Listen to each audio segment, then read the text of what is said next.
So next I'd like to welcome Emily Taylor to the stage, who's the Chief Sustainability Officer for Labor, Women, and Tech.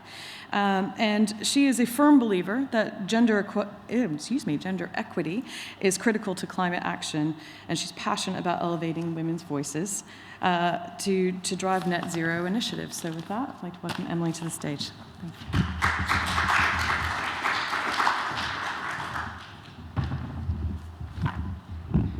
Good morning, everyone. Great to be here and speaking to you all. So my name is Emily Taylor. I'm COO and Chief Sustainability Officer at Labor, Women, and Tech. And I'll get into who we are as an organization in a minute, but I wanted to take a minute to talk about an issue that's cropped up again and again for us as a not-for-profit that sits at the intersection of industry and politicians. Is that the communication is just not there in the right way, and the way that industry talks about its solutions and its value add is not compatible with the way that politicians kind of understand where this solution can have impact. So bridging that gap is going to be really essential in elevating the clear value add of open source to accelerate net zero, achieve political buy-in, and communicate how it can help governments become more transparent and accountable when tracking progress against SDGs and carbon reduction overall. So with that said, here we go.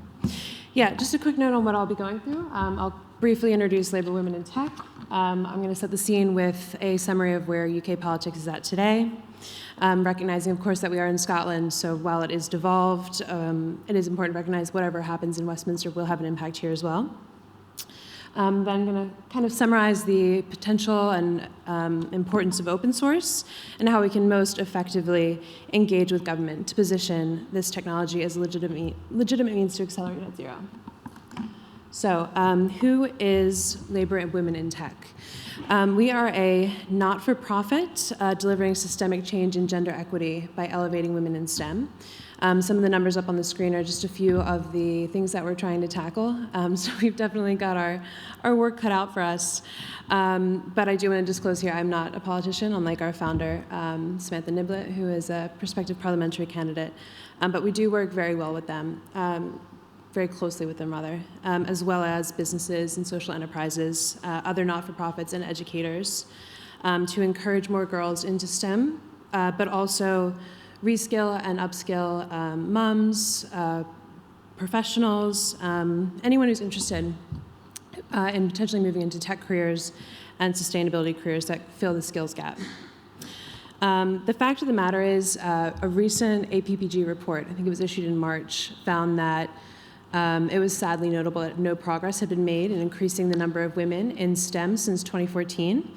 And that is the legacy of a conservative government over the last 10 years. And our mission is to really position the Labour Party and take advantage of that opportunity to turn things around and get more women into tech. So, getting into the lay of the land here. We are about to head into the most technical general election in history, which could happen as soon as November or honestly even earlier. But I wanted to pull a few of the recent headlines just kind of illustrate the breadth of topics that are going to be discussed in the lead up to the election. So tons, of course, on AI and the green agenda, cybersecurity as well. But because it's weighing so heavily in public discourse, all of the policy that's kind of shaped today is going to define a technology-driven future. And of course, open source has a lot to say in relation to all of these topics, in particular its impact on the green agenda. And it's really important to find ways to communicate that value add with journalists and policy stakeholders now as that regulation and policy is beginning to take shape. So fortunately, there are tons of opportunities coming up, with the goal being to maximize face time with politicians and stakeholders, regulators, policymakers before the general election. So we've got the party conferences, the Tories, Lib Dems, and Labour, end of September, beginning of October. Of course, the Global AI Safety Summit, which is going to be 1st and 2nd of November in Bletchley Park, of course. Mention that because there's a lot of overlap between open source and AI and their joint potential to radically shift how we operate as a society. And then from a sustainability perspective, as Leanne mentioned earlier, we've got COP28 in Dubai. And yeah, of course, all leading to the general election. So with that, and when we're at those events, we want to make sure that we're speaking to these key voices in a way that's going to resonate. So it's important to look at things from a party perspective as well as an individual perspective as well. So when you're speaking to parties, top of mind for both is, of course, the cost of living and the energy crisis. The economy, slowing down inflation, creating jobs that are high paying, and also constituency issues, which are a little bit more regional.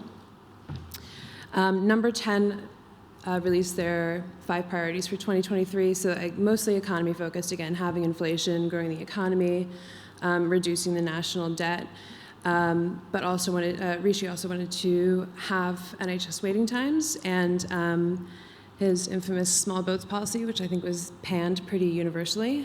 If y'all remember that week when that was in the press, yeah, good memories. And then we've got Starmer's 5 missions for a better Britain, which is a little bit more of an inclusive approach to policy. Among his top priorities is, of course, making Britain a clean energy superpower, which is really important for open source in terms of highlighting the work that's already being done with this technology to create energy efficiencies in climate modeling, to leverage the data for climate policy more generally.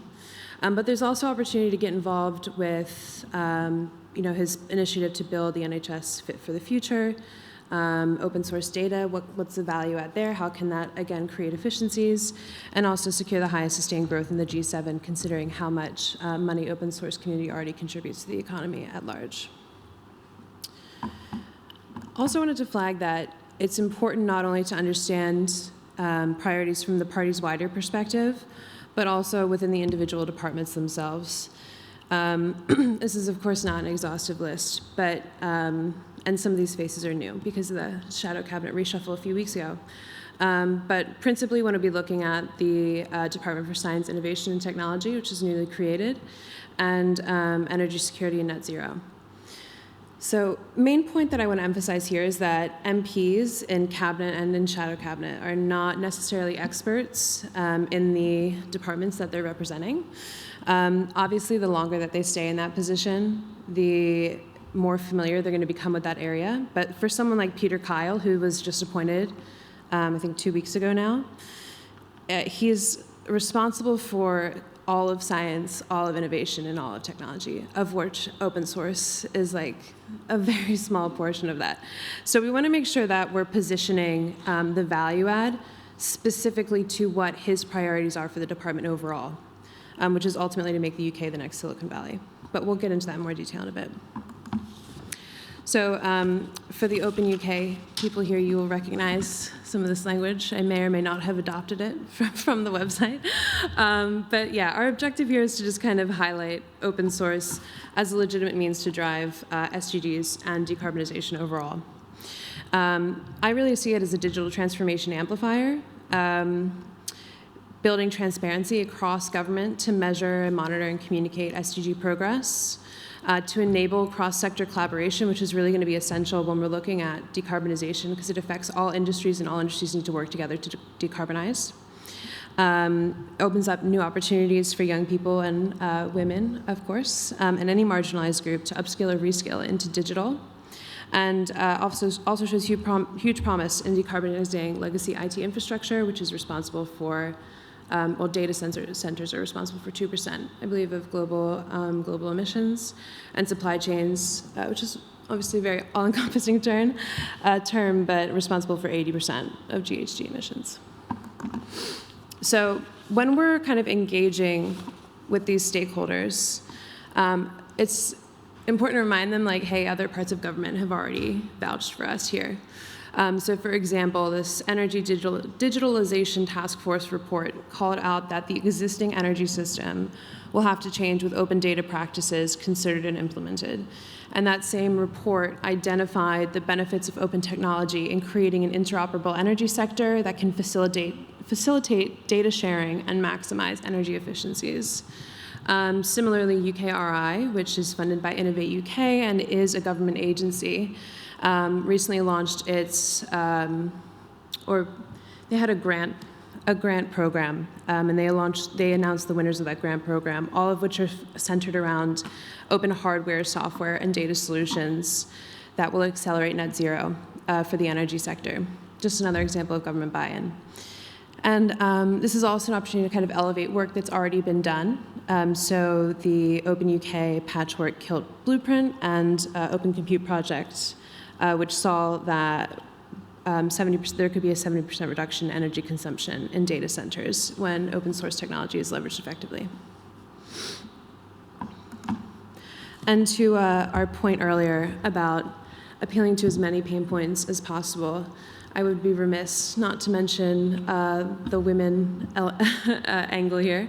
But yeah, this is definitely an opportunity as well to elevate women on the road to net zero. So a Bloomberg study found that 30% or more women at boardroom level led to much clearer climate governance. Companies were far more likely to be transparent about their carbon emissions and issue better environmental disclosures overall. Labor MPs are also 52% women. Not that I'm biased here, but it really begs the question for me about how we could join up the natural inclination to climate transparency with the already transparent technology of open source technology. Transparent nature of open source technology, rather. And then from an economy and jobs creation perspective, the digital skills gap is costing the UK economy $63 billion every year. And more jobs are going to be created in the renewables and sustainability sector, widening an already existing gap of 200,000 jobs, which means this is really the moment to not only encourage more girls into STEM courses, but create jobs for working women already that are looking to reskill into tech. 68% of sandwich carers, which is someone who cares not only for a young family but an elderly relative, are women. And they can really benefit from the remote nature of the open source community because it empowers them with the flexibility to work and care at the same time. Yes, so this is just about, again, noting that we want to make sure that whatever language we're using when we're approaching these stakeholders is meeting them at their level of understanding. So like Salim mentioned earlier, when he thinks about sustainability, he thinks about SDGs, whereas others might think about climate or environment. We want to make sure that we're breaking down the value of open source and linking it directly to government initiatives that they're going to be able to understand and resonate with. This made me laugh, actually. It was a House of Commons report that flagged too many senior government leaders are not equipped with the knowledge or know-how for making good decisions and drive digital business change. I thought that was a little bit of a par from the House of Commons, but you know, we move. And that's very much in line with stuff that we see at Labor Women in Tech. These MPs want to create change and do good for the economy and absolutely leverage tech in doing so, but they don't know where to begin. They can become overwhelmed with the detail of what they don't know. So one way that we achieved that recently was with a roundtable with Jonathan Ashworth, MP. He was the then Shadow Secretary for Department of Work and Pensions. Now he's the Shadow Paymaster General. Don't ask me what that means. I'm not entirely sure. But he came to us asking to understand more about how AI can be leveraged in job centers for skills mapping and what he should anticipate in the next 5 to 10 years in terms of the impact of AI. As it's set to mostly impact white-collar jobs, how job centers might need to shift in response to that. He didn't need to know every single thing about generative AI. He didn't need to know the technical detail. He wanted to know at a high level, what can he do? Who does he need to speak to about this? And how can he implement it more tactically? So it's that same ethos that we can take and apply to open source solutions once we start engaging with those stakeholders more, understand a little bit more what their priorities are within their individual departments, and how open source can support in those solutions.